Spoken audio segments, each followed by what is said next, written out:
Okay, kita melihat kepada bab 7 iaitu respirasi sel. Okay, melihat kepada 7.1 penghasilan tenaga melalui respirasi sel. So, dalam respirasi ataupun aktiviti sel, kita sebenarnya ada juga kita namakan sebagai tindak balas metabolisme. Okay, so dalam tindak balas metabolisme ni, kita ada dua jenis iaitu anabolisme dengan katabolisme. So, dalam anabolisme, dia adalah menggunakan tenaga untuk membuat sesuatu atau untuk membuat bahan yang lain. Okay? Manakala katabolisme adalah dengan membebaskan tenaga untuk menghasilkan benda lain. Okay? Alright. Di sini, kalau kita nak melihat, kalau tiada anabolisme maksudnya tiada protein. So dalam penghasilan sesuatu substrat ataupun tenaga yang lain, selalunya kita akan menggunakan anabolisme iaitu kita akan menyerap tenaga untuk menghasilkan sesuatu nutrien. Contohnya, okey. Itu contohnya, ini tak penting sangat. So kita melihat kepada substrat utama dalam penghasilan tenaga. Okay, penghasilan tenaga. So, kat sini kita melihat kepada definisi respirasi sel, iaitu dia punya maksud dia adalah proses pengoksidaan molekul organik bagi membebaskan tenaga. Okay, kat sini dia punya highlight is pengoksidaan molekul organik. Okay, pengoksidaan. Okey, nanti akan beritahu macam di mana proses pengoksidaan berlaku dan hasil pengoksidaan dia adalah selalu membebaskan tenaga. Alright. Contoh dia macam ni. Okey. A dia melalui proses pengoksidaan. Okey, proses pengoksidaan. Lepas tu dia akan menghasilkan tenaga. Tenaga dalam bentuk nanti ATP. Alright, adenosine triphosphate. Okay. Lepas tu, kita melihat kepada apakah substrat utama, benda ataupun molekul yang paling penting dalam penghasilan tenaga. Oh, kat sini kita melihat substrat utamanya adalah glukosa. Okay, let's say, kenapa glukosa? Okay, let's say kan, kalau atlet kan, kalau dia penat, kebanyakan dia, selain mengambil macam minum 100 plus, yang hypertonic punya, air, akan ada diorang bagi satu sachet yang macam yang tin glukos tu untuk diorang minum, untuk diorang bancuh. So, kenapa kat situ, kenapa diorang kena bagi benda tu? Sebab glukosa adalah the simplest, the paling finest sugar yang boleh cepat resap dalam badan, and dia punya bekalan tenaga nanti adalah double, 2 kali ganda. Therefore, kenapa substrat utama adalah glukosa. Okay, kita relate dengan atlet, right? So, glukosa, so dalam manusia, glukosa selain dapat daripada sachet tadi, kita boleh juga mendapat glukosa melalui pencernaan karbohidrat. So, karbohidrat sebenarnya molekul yang sangat besar. So, nanti dia akan pecah dan paling kecil adalah glukosa. Manakala pula di dalam plants, tumbuhan, dia adalah melalui fotosintesis, tenaga cahaya, yang mana di dalam leaf tu nanti, okey, kan dia ada klorofil kan, warna hijau yang macam stack tu, klorofil. So, when cahaya kena klorofil, di situ adalah penyimpanan, dia akan convert cahaya tu ke glukosa. Right? Okay, seterusnya kita melihat kepada jenis respirasi sel. So, dalam respirasi sel kita ada dua jenis, iaitu aerobik dengan anaerobik. Okay, macam mana faham? N tu maksudnya tiada. Okay, tiada. So, kat sini anaerobik adalah tiada oksigen.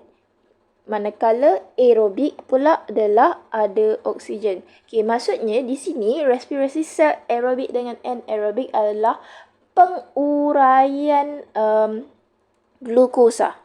Okey, penguraian glukosa. Di aerobik adalah dia akan mengurai glukosa tu dengan kehadiran oksigen, manakala anaerobik adalah penguraian glukosa tanpa oksigen ataupun oksigen yang sangat terhad. Alright? Okey, selain anaerobik dengan aerobik respirasi, kita ada juga fermentasi. Okey, yang ni tidak termasuk dalam salah satu kategori respirasi sel. Dia adalah fermentasi ni adalah alternatif kepada aerobik dengan anaerobik. Maksudnya kalau benda tu dia tak boleh menjalankan aerobik ataupun anaerobik. So dalam fermentasinya kebanyakan dia akan berlaku dalam makanan. Okey, makanan macam pembuatan roti, yogurt dan sebagainya. Okey.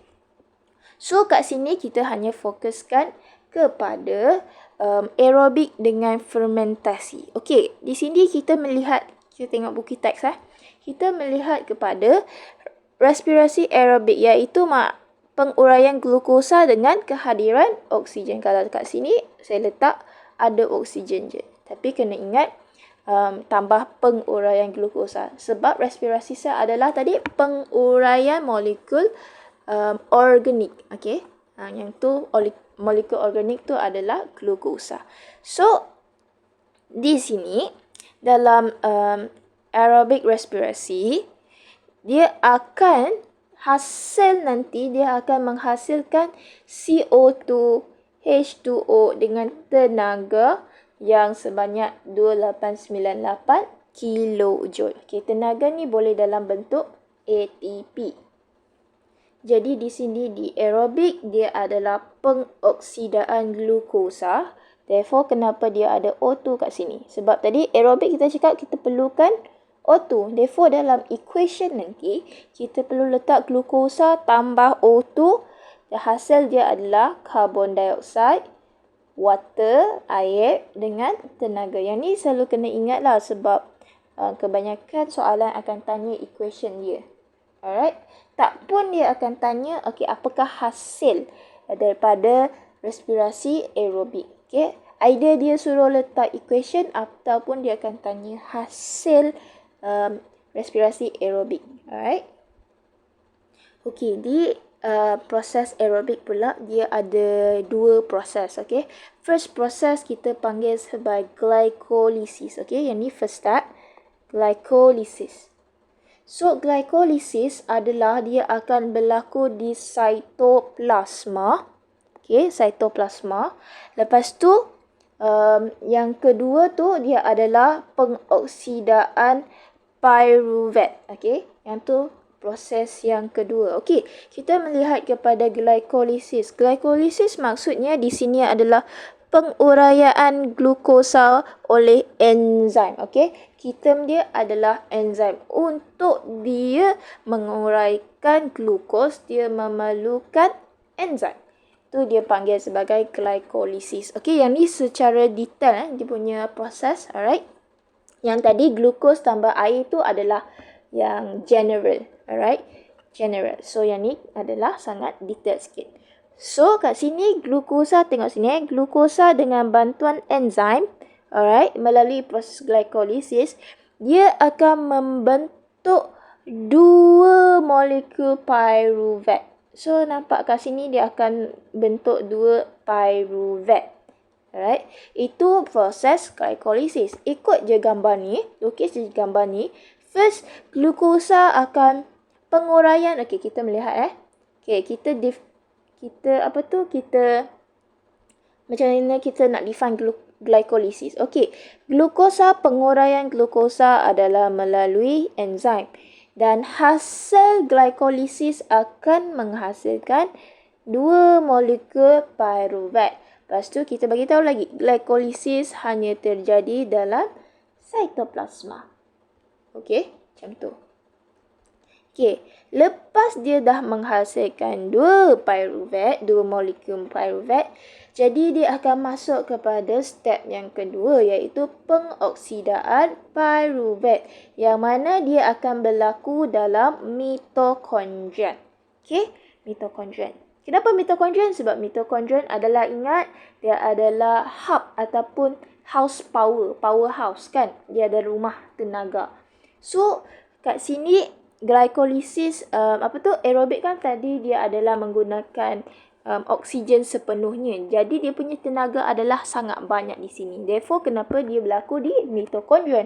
Sebab mitokondrian adalah rumah tenaga yang dia store banyak tenaga. Okay, kalau tenaga yang sementara dia tak letak dalam mitokondrian. Alright. So, dalam penghasilan pengoksidaan pyruvate, lagi dia akan menghasilkan CO2, air dengan tenaga. Okay, macam tu. Dia macam di atas. Tapi cuma perbezaan dia adalah tadi di mana dia letak pyruvate dengan enzim. Okay, yang ni adalah sangat detail. Tapi kebanyakan soalan dia akan tanya proses keseluruhan. Kalau dia cakap proses keseluruhan, kita menggunakan glukosa tambah oksigen, hasilnya adalah CO2, H2O dengan tenaga. Kalau dia soalan menanyakan proses glycolysis dan pengoksidaan pyruvate, kita gunakan glycolysis yang ada enzim dengan ada pyruvate. Kita lukis macam ni. Alright. So, lagi kita boleh meringkaskan proses aerobik kepada macam ni. Okay, macam ni. Okay, kalau tengok buku, dia cakap ADP tambah fosfat. Fosfat adalah inorganik punya molekul. Okay, fosfat adalah inorganik molekul. Dia akan menyerap tenaga dan membuang. Dia akan dehydrate lah. Dia kena sejat air tu untuk menjadi ATP. Lepas tu ATP pula untuk menjadi ADP. Dia adalah dengan melepaskan tenaga dengan dia kena tambah air. Dia kena hypotonik. Okay. Barulah jadi ADP tambah fosfat. Okay, macam mana yang ADP jadi ATP, ATP jadi ADP. Kita melihat kepada cycle ni. Okay, senang cerita. Okay, di sini kita melihat ADP. Okay, ADP maksud dia apa? Adenosine diphosphate. Di maksudnya ada 2. Manakala ATP triphosphate. Triphosphate maksudnya ada 3 lah kan? 3P. So, untuk menjadi ADP ke ATP, first, logically sebab ADP ada 2, ATP ada 3. So, maksudnya kita kena tambah lah kan? 1P. So, di sini kenapa, okay, kalau kita tengok melihat kepada buku teks tadi kan. Therefore, kenapa ADP dia kena ada tambah fosfat? Sebab dia nak jadi ATP kan, jadi 3P. Jadi, dia kena tambah 1P. Alright, tambah 1 inorganic fosfat. So, samalah kan, ADP tambah fosfat. Okay, lepas tu, disebabkan ADP ni sebenarnya tenaga dia adalah kurang sedikit daripada ATP sebab dia tak complete. So, disebabkan dia mau jadi lebih kuat, lebih tenaga, of course, dia kena serap tenaga. Kau tengok kat sini. Serap tenaga. Barulah dia boleh jadi kuat macam ATP. So, itu kenapa ADP dia kena tambah fosfat. Lepas tu, dia kena serap lagi tenaga untuk menjadi kuat dan menambahkan fosfat. Kumpulan fosfat baru jadi ATP. Alright? Okay. Manakala pula ATP untuk menjadi ADP, maksud dia kena buang P and tenaga dia akan berkurangan. Of course, secara logically, kalau untuk mengurangkan tenaga, dia kena buanglah tenaga kan. Tolak tenaga, kalau tengok sini, tolak tenaga. Lepas tu dia punya apa? Dia akan buang fosfat group dia. See? Baru jadi ADP. So, di sini kenapa ADP tambah fosfat? Sebenarnya dia punya proses adalah reverse. Okay, reverse proses. ADP nak ke ATP adalah reverse proses. So, boleh copy paste je sebenarnya. Dia punya equation. Right? Okay, kita melihat kepada fermentasi pula. Respirasi fermentasi. Okay, tadi kita melihat kepada aerobik dengan anaerobik. Tapi kita tak sentuh anaerobik. Okay? Okay, fermentasi adalah respirasi juga, sejenis respirasi sel. Tapi masalahnya dia adalah alternatif kalau keadaan tidak mengizinkan. Maksudnya kalau sel tu tak dapat nak menjalankan anaerobik dengan aerobik. Langsung tak boleh dua-dua tu. Jadi dia punya alternatifnya, jalan penyelesaian yang ketiga adalah melalui fermentasi. Okey, dalam fermentasi, dia adalah penguraian glukosa. Okey, penguraian glukosa yang tidak lengkap. Kenapa dia tidak lengkap? Sebab satu, oksigen adalah sangat terhad. Okey, less oksigen, sangat terhad ataupun tanpa oksigen langsung. Maksudnya dia menguraikan glukos tanpa oksigen ataupun sangat limited lah oksigen dia. Jadi nanti dia punya hasil tenaga adalah sangat sedikit sebab oksigen dia tak banyak. Okey. Kita melihat kepada fermentasi alkohol. Okey, dalam fermentasi pula dia ada terbahagi kepada fermentasi alkohol dengan fermentasi asid laktik.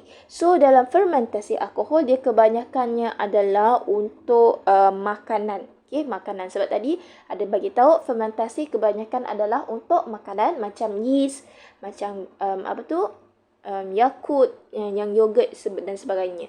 So yang tu kebanyakannya tergolong dalam fermentasi alkohol. Okey, fermentasi alkohol maksudnya dia adalah penguraian glukosa tidak lengkap yang menghasilkan etanol. Okey, dia punya kitam adalah etanol. Okey, CO2 dengan tenaga. CO2 tenaga tu biasalah dia punya hasil. Okey, tapi kalau nak tengok di sini, dia punya tenaga adalah 210 kilojoule. Tu yang dimaksudkan kenapa dia punya penguraian glukosa sangat tidak lengkap. Sebab dia punya tenaga sangat kecil. Okey, sangat kecil. So, kita melihat kepada contoh fermentasi alkohol adalah yeast. Di mana yeast, etanol digunakan dalam pembuatan bir dan wine. Okey, kalau di Sarawak kan, kita menggunakan tapai. Kita akan perap dulu tapai tu berbulan-bulan, bertahun-tahun. Lepas tu kita akan buat dia jadi sebagai arak ataupun kat sini kita panggil dia sebagai tuak.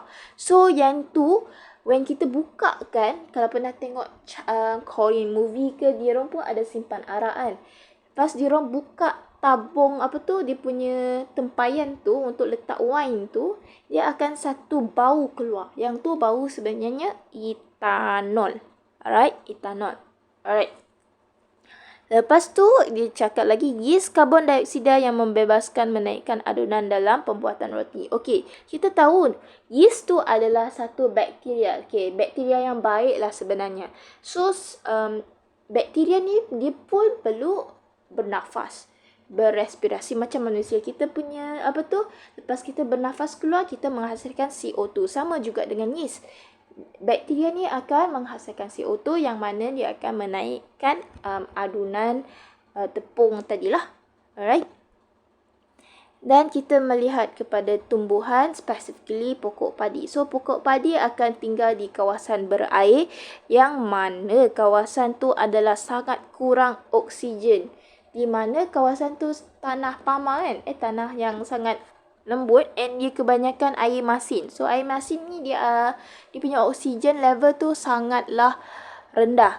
Therefore pokok padi ni dia akan menjalankan fermentasi alkohol. Okey, fermentasi alkohol. So pokok padi ni dia akan menghasilkan satu enzim alkohol dehydrogenase. Okey, enzim ni fungsi dia adalah untuk menguraikan molekul etanol yang akan menghasilkan CO2 yang tidak toksik. Macam tadilah, kita punya equation alkohol tadi adalah glukosa, dia akan hasilnya menjadi etanol, karbon dioksida dengan tenaga. So, pokok padi untuk hidup di kawasan berair yang kurang oksigen, dia ada special agent iaitu enzim alkohol dehydrogenase yang akan membantu dia mendapat tenaga untuk menguraikan molekul etanol kepada CO2. Okey, tapi kalau tumbuhan lain macam pokok kelapa ke yang duduk kat kawasan berair yang kurang oksigen ni, diorang tidak boleh hidup sebab diorang tiada enzim alkohol dehydrogenase. So dia akan mati. Tapi pokok padi dia akan hidup sebab enzim ni. Alright. Jadi kita melihat kepada fermentasi asid laktik pula. Okey, fermentasi asid laktik pula, dia berbeza dengan alkohol. Tadi alkohol dia punya kitam adalah etanol. Jadi untuk asid laktik pula, dia punya kitam adalah hasil dia adalah asid laktik. Okey? Asid laktik. Asid laktik. Jadi di mana glukosa dia akan menghasilkan asid laktik tambah tenaga. Okey, kat sini asid laktik dia tak perlukan CO2. Okey, cuma dalam asid laktik dia tak ada CO2. Yang lain dia ada CO2 iaitu karbon dioksida. Alright, kita melihat contoh fermentasi asid laktik. First adalah lactobacillus. Okey, kat sini kalau pernah tengok iklan Yakult, dia ada menggunakan lactobacillus ni. Okey, lactobacillus bakteria ni adalah bakteria balik. Okey.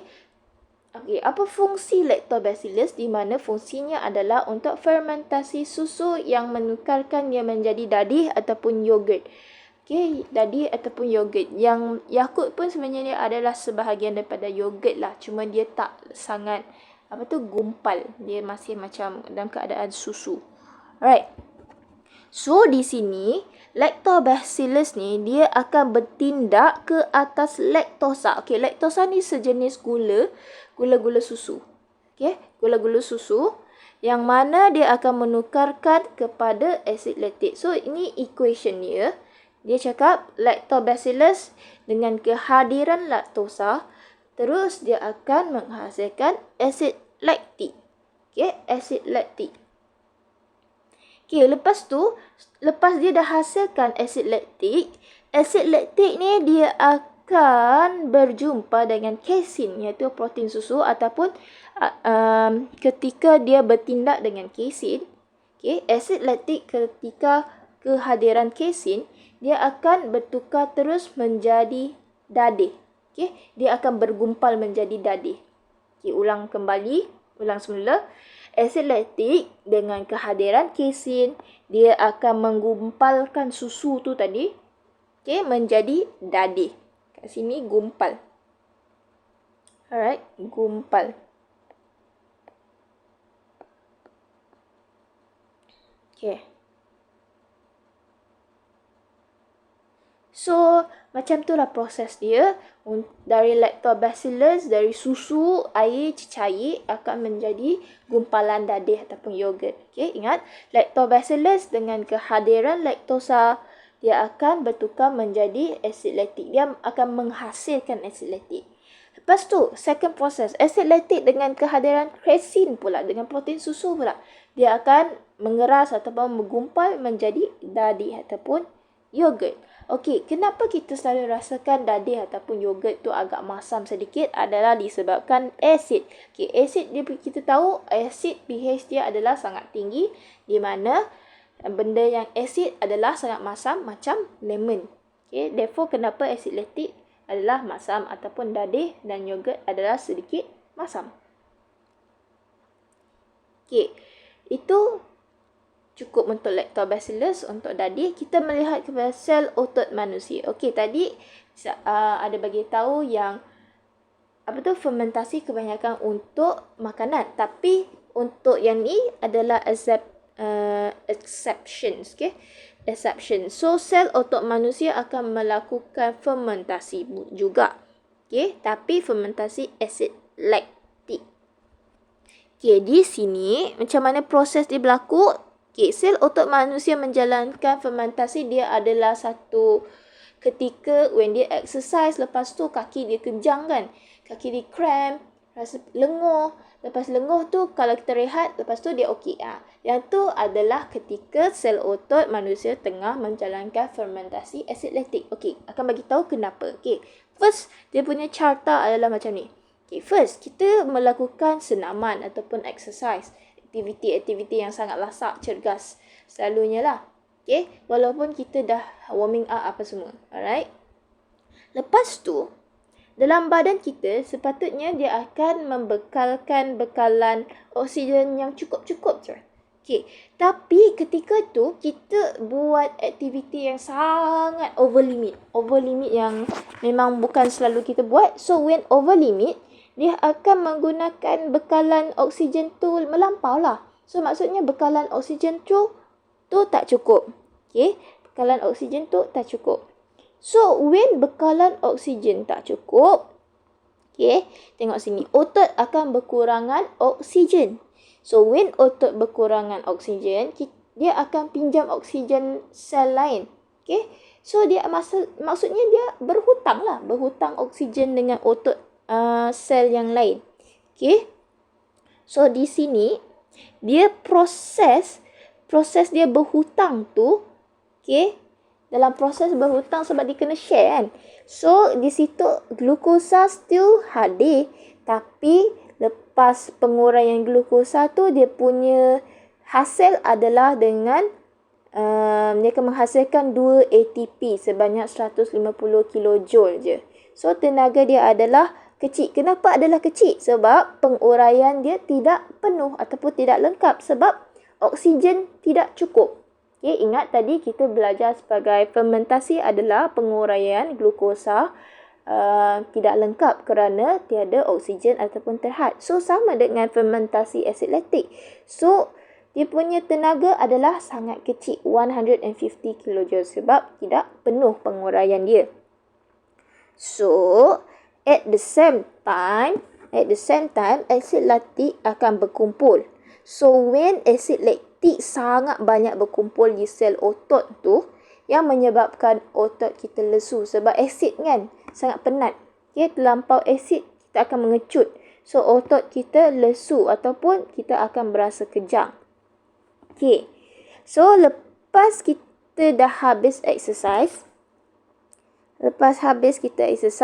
baru kita akan rasa okey. So, rasa okey. So, at the same time, when kita rehat tu, asid laktik tadi dia akan dioksidize menjadi CO2 H2O dengan tenaga. So, tenaga ni nanti dia akan memulangkan hutang dia. Jumlah hutang dia akan sama. So, therefore, kalau tengok kat carta ni, okay, first, dia cakap, okay, first yang ni dia start exercise kan. Okay, dah sini, tengah-tengah ni, dia dah over limit oksigen dia. Therefore, dia kena hutang dengan orang. Okay, hutang dengan orang glukos ataupun oksigen tadi. Hutang dengan orang. Okay, sampai limit kat sini, dia stop. Okay, maksudnya yang ni dia dah rehat dah. Okay, at the same time, yang pink ni, yang time dia hutang dengan orang ni, adalah asid laktik tengah berkumpul. And di situ, di mana dia adalah berhutang oksigen dengan sel yang lain. So, when amount yang dia hutang dengan orang lain, of course dia akan bayar hutang dia yang cukup-cukup lah. Dia tak boleh limit. Dia tak boleh lebih. Dia kena cun-cun. Therefore, yang di sini, hutang oksigen dengan pembayaran oksigen tu, dia akan adalah sama. Alright, dia akan sama. So, macam tu je. Alright, before I end this chapter 7, saya akan bagi tahu jelaskan lagi yang fermentasi ni, yang sel otot manusia lah. Okay, first, kita melakukan aktiviti senaman cergas yang melebihi had kemampuan kita. So, when kita melebihi had kemampuan kita, oksigen adalah berkurangan. Ia akan melebihi bekalan kadar oksigen. Maksudnya, dia kena hutang oksigen dengan sel lain. Okay, kena hutang oksigen dengan sel lain. So, proses untuk dia mendapat tenaga dia adalah dengan glukosa, dia akan tukar kepada 2 ATP, 2 tenaga lah. Tenaga yang berbentuk ATP, 2 molekul. Sebanyak 150 kJ. Kenapa dia punya tenaga sangat sedikit? Adalah kerana penguraian glukosa adalah tidak lengkap kerana tiada oksigen yang mencukupi ataupun oksigen yang terhad ataupun langsung tiada oksigen. So, at the same time, asid laktik akan berkumpul. Okey, makin kita hutang, makin banyaklah asid laktik tu berkumpul. So, kita tahu asid ni sangatlah, pH dia adalah sangat tinggi. So, when tinggi, kita punya otot ataupun sel akan kecut. So, when kecut, otot kita akan mula kejang ataupun kita rasa lesu. Alright. So, after dah lesu, selalunya kita terlampau cramp dan kita tak boleh dah nak buat apa-apa, kita akan stop aktiviti tu. So, at the same time tengah stop aktiviti, kita punya sel tu dia akan menjalankan respirasi di mana asid laktik yang banyak-banyak tadi, dia akan dioksidakan. Okey, dioksidakan dan menghasilkan CO2, H2O dan tenaga. Tenaga tu adalah untuk membayar hutang oksigen yang pada awal-awal aktiviti. Alright. So, maksudnya hutang dengan pembayaran balik dia adalah sama. Okay, setakat tu untuk bab 7. Okay, sebelum habiskan, I recap balik. Okay, 7.1 penghasilan tenaga adalah di mana tindak balas metabolisme dia ada dua jenis, iaitu anabolisme dengan katabolisme. Di mana anabolisme adalah menggunakan tenaga, katabolisme adalah membebaskan tenaga. Kita melihat kepada maksud respirasi sel. So, respirasi sel adalah pengoksidaan molekul organik dengan membebaskan tenaga berbentuk ATP, adenosine triphosphate. Substrat yang paling penting untuk respirasi sel adalah glukosa. Kenapa? Kerana dia adalah paling simplest, paling kecil punya molekul. So, macam mana nak dapat glukosa dalam manusia dan haiwan adalah melalui pencernaan karbohidrat. Karbohidrat sangat besar, molekul yang sangat besar. So, after dia cerna, paling kecil dia akan menghasilkan glukosa. Manakala dalam tumbuhan pula, dia melalui fotosintesis, yang mana cahaya akan masuk ke dalam daun, di mana tempat dia adalah klorofil, yang mana adalah punca tenaga untuk tumbuhan, powerhouse. So, di klorofil tu dia akan menyimpan glukosa. Alright. Moving on kepada jenis respirasi sel, kita ada dua jenis. Fermentasi itu tidak kira sebab tu adalah alternatif. Yang penting ada dua, aerobik dengan anaerobik. So, di aerobik adalah penguraian glukosa dengan kehadiran oksigen. Dengan kehadiran oksigen. Tapi dalam anaerobik adalah penguraian glukosa tanpa oksigen, tanpa kehadiran oksigen. Tapi di sini kita akan fokus kepada aerobik saja. Dia punya equation, general equation dia adalah di mana penguraian oksigen, penguraian glukosa, maksudnya glukosa dengan kehadiran oksigen, dia akan menghasilkan karbon dioksida, air dengan tenaga. Kenapa tenaga dia banyak? Sebab aerobic respiration, di mana dia ada kehadiran oksigen yang sangat mencukupi. Therefore, tenaga dia adalah banyak. Secara detail dia pula, dia ada dua proses iaitu glikolisis dengan pengoksidaan pyruvate. So, glikolisis dia berlaku di sitoplasma. Macam mana kita nak nak menghuraikan glikolisis? Senang. Kita tengok gambar rajah, kita melihat macam ni. Glukosa dengan kehadiran enzim, dengan kehadiran enzim dia akan menguraikan menjadi dua molekul pyruvate yang mana berlaku di sitoplasma. Ataupun penguraian glukosa dengan kehadiran enzim akan menghasilkan dua molekul pyruvate di sitoplasma. Lepas tu, pengoksidaan pyruvate pula di mana pengoksidaan pyruvate berlaku di mitokondrion dan menghasilkan CO2, air dan tenaga. Macam tu je. Alright? Untuk melihat macam mana ADP menjadi ATP ataupun ATP menjadi ADP, again konsep dia adalah kita guna ni. ADP disebabkan dia ada 2 P, dia kena tambah satu lagi P. Lepas tu ADP tenaga dia adalah sangat kecil. And ATP sangat besar, powerful. So untuk menjadi lemah ke powerful, of course kita kena makan banyak, kena kumpul tenaga. Therefore kat sini kenapa dia kena tambah 1P, okay, untuk menjadi 3P. Lepas tu dia kena serap tenaga, dia ambil tenaga. Therefore ADP tambah P tambah tenaga, dia akan menjadi ATP. Manakala ATP ke ADP adalah di mana dia akan tolak P dan mengeluarkan tenaga untuk menjadi ADP. Alright. Chop. Kita melihat kepada fermentasi pula. Fermentasi adalah di mana penguraian glukosa yang tidak lengkap. Kenapa tidak lengkap? Sebab kekurangan oksigen ataupun oksigen yang terhad ataupun tiada oksigen langsung. Okey, penguraian glukosa tidak lengkap dalam keadaan oksigen terhad atau tanpa oksigen. Dalam fermentasi pula dia ada dua jenis, iaitu alkohol dengan asid laktik. Senang ingat, alkohol etanol, asid laktik hasilnya adalah asid laktik. Okey, tapi di dalam alkohol dia ada CO2, dalam asid laktik dia ada CO2. So dalam alkohol fermentasi adalah kebanyakan dia adalah untuk makanan, yeast.